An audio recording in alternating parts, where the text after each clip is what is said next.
Hey everyone, I'm Sarah Davis and you're watching Fight News Now Extra.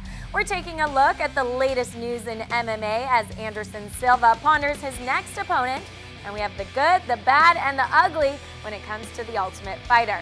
And don't miss what our panel has to say about it all. Here are your newsmakers.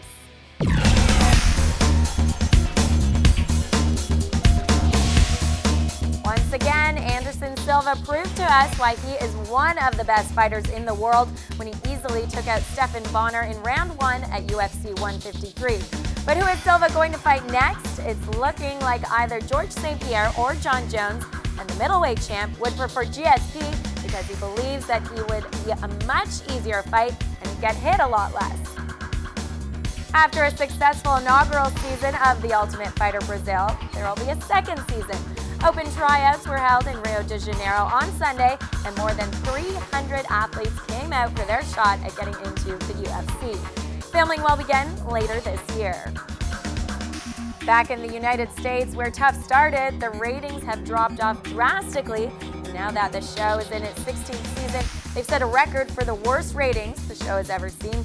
Less than 700,000 people tuned in to the 5th episode last weekend. The show's finale is on December 15th, and we'll see head coaches Roy Nelson and Shane Carwin square off. Now that wraps up the Newsmakers, and let's hear what our MMA panel thinks of them. John Ramdeen and Robin Black. And guys, if I was Anderson Silva, of course I'd want to fight somebody smaller than me. Why would I ever want to go bigger, right? I agree 100%. I think if you ask Alistair Overeem, he would more than happy rather take a fight with Demetrius Johnson over Junior Dos Santos. Don't you agree? I got Johnson in that fight every time. Look, at Anderson Silva will take the fight with Jon Jones. He just has to be shown the money. That's the bottom line. That's why he'll sign on the dotted line, because George St-Pierre, when you look at it, isn't as big of a threat as Jon Jones. We've seen the type of fighters Jon Jones has faced and defeated in the past, all legends of the sport of mixed martial arts, all in their prime. Anderson Silva really nearing the end of his career, so to speak, in his late 30s.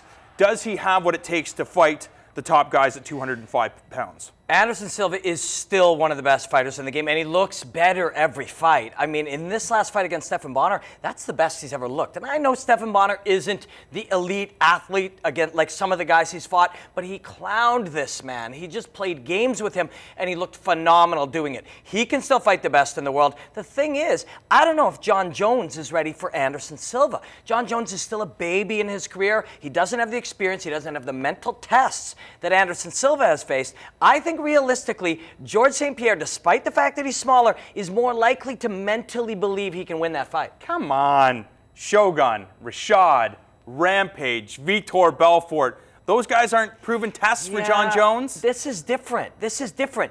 You believe you're one of the great fighters in the world, Jon Jones does. And great, bring me an aging Shogun, bring me a Rampage, bring me any of these guys. But bring me the very best guy in the world. Bring me a guy that can make me lose a round or two, a guy who can win mental games with him. If I'm Jon Jones's coaches, I'm saying you don't need this test yet. Go beat up that little guy, that little French guy. Well, what's interesting about this fight is we all know George St-Pierre, the champion at 170 pounds. Anderson Silva, the champion at 185 pounds.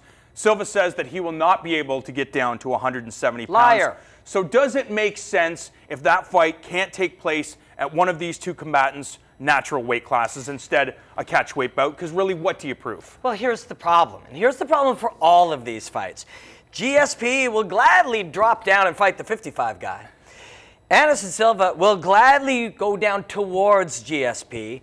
Jon Jones, you know, nobody wants to fight up a weight class. Nobody wants to go up. There's enough challenges in fighting one of the great fighters in the world without having to fight him at a weight where he cuts down to and you barely cut at all. All of a sudden you go in and this guy is huge, he's fast, he's strong, he's maybe as good as you, and he's way bigger. Nobody wants to do that. Yeah, I had a chance to talk to George St-Pierre's his team and some of his training partners, and they all feel the same way. They feel that Anderson Silva is just on a different level. You go back and you look at that performance against Stephan Bonnar. People said, Bonner's too big.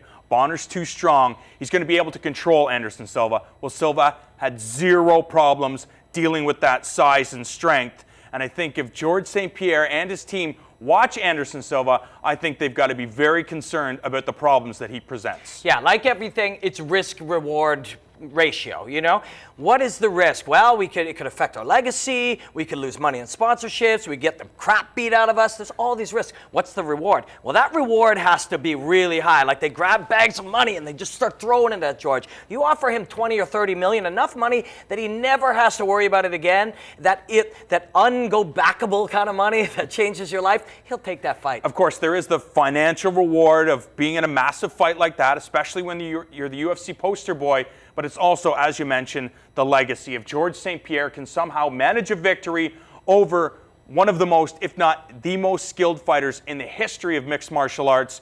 He skyrockets to the top of that list. The reason we're even having this conversation, the reason we're going, well, you know, we want these guys to fight is because definitely Jon Jones and definitely Anderson Silva, there's nobody out there that any of us believe are going to beat them right now. Chris Weidman is a really nice opponent for Anderson Silva, but judging by his last performance at 205, Anderson Silva, we all can look at that and think he's going to just smash him. And without these guys fighting each other right now, you have this problem of having unbeatable champions. Yeah, I look at the 170-pound division, and there are lots of challengers for George St-Pierre. So this fight with Anderson Silva doesn't necessarily have to happen right now. You have the fight with Condit. You have a potential fight with Nick Diaz. Maybe a rematch with John Fitch, considering how good he looked in Brazil.